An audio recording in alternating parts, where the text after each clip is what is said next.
Let's take a complete shift and turn to the city of Bengaluru, where despite massive concerns, Bengaluru's famous lakes continue to face a slow death. Today, after froth and filth, huge piles of dead fish were found surfacing across the Vartur lake, considered the lifeline of India's IT capital. The water level there has also drastically gone down, with continuing influx of toxic and solid waste.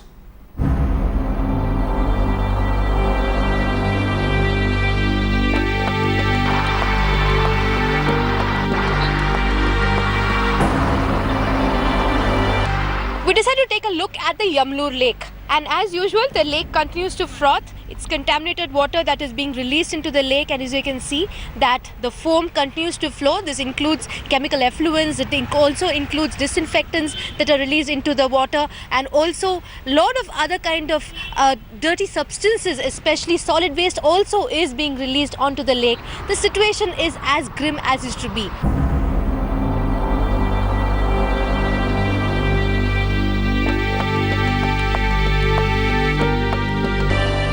This is the Bengaluru lake that came into world focus, and it was the situation of this lake and the frothing and foaming of this lake that actually people saw as to what was the real situation of some of the lakes in Bangalore. And some work was done here by the civic authorities when they realized that Bangalore was getting a bad name, the lakes were getting a bad name, and their quick fix was to put up a mesh and a net like this, and they thought that the foam that was rising, which was flowing over onto the roads, which was causing even a hazard to people who are riding on the roads, that would stop. But rather it was a bigger problem where the foam actually flew over the mesh.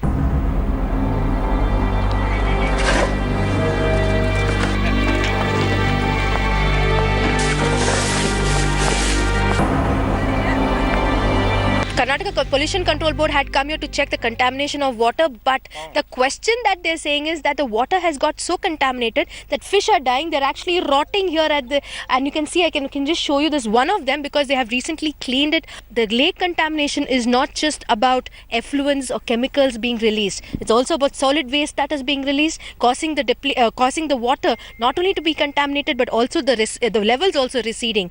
How much more such kind of examples are needed for the civic authorities to sit up and say they need to do something about the lakes? We have been extensively covering it here on India Today and showing you how the lakes of Bangalore and the state that there is. But over 3 months also we have seen that repeatedly that though there may be some quick fix that is being done, but nothing actually is seen on the ground.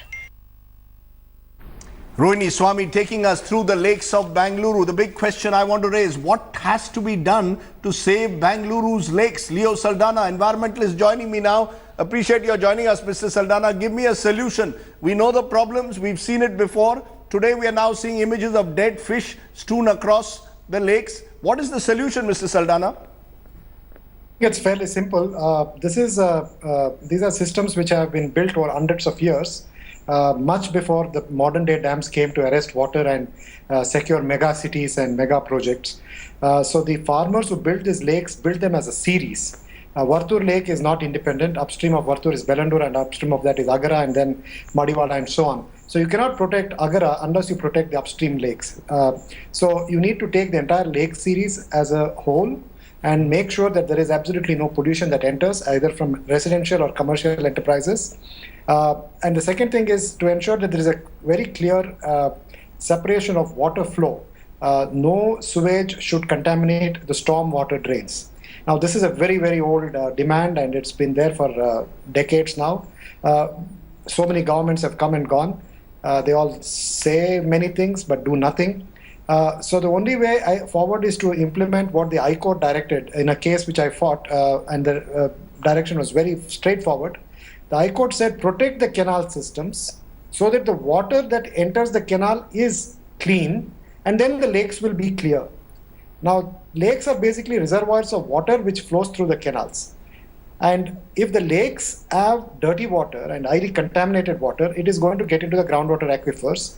And much of that region is actually dependent on groundwater for almost all their needs. Can I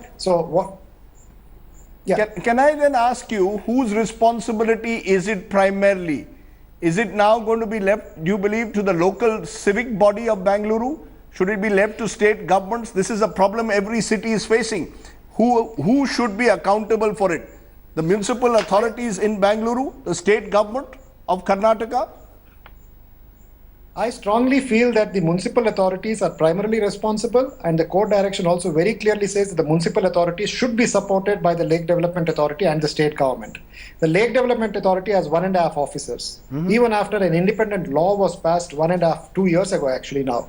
So this is the amount of political will there is to actually protect the lakes. If they were really intent on protecting the lakes, the LDA would have been a very strong advisory and regulatory body to the civic bodies, particularly the Bangalore municipality. The Bangalore municipality has, I would say, also become extremely lackadaisical in its approach because it doesn't take action against massive apartments, massive polluters. The Pollution Control Board has colossally failed in this task. And, it's the same old story which repeats itself year after year. Fish die, lakes catch fire. And somebody needs to, the impunity with which all these officials work is almost characteristic, almost indicative of the fact that the government doesn't really care. Can I therefore ask you in conclusion, what role can citizens play? I know that many Bengaluru citizens have put these images now out on social media to generate some kind of public awareness, national awareness on issues like this. What role, very quickly, sir, can citizens play? Very simple and straightforward. Lake protection committees must be organized immediately and make sure that each and every lake is protected by citizen-led efforts. And the state must support. If the state doesn't support, the judiciary is backing citizen action. Judiciary is willing to take very serious action against government officials who do not step up and protect these lakes. I'm going to leave it there, Mr. Saldana. I appreciate your joining us. You've been saying you've been raising it for decades. Clearly, nothing has changed on the ground there in Bengaluru.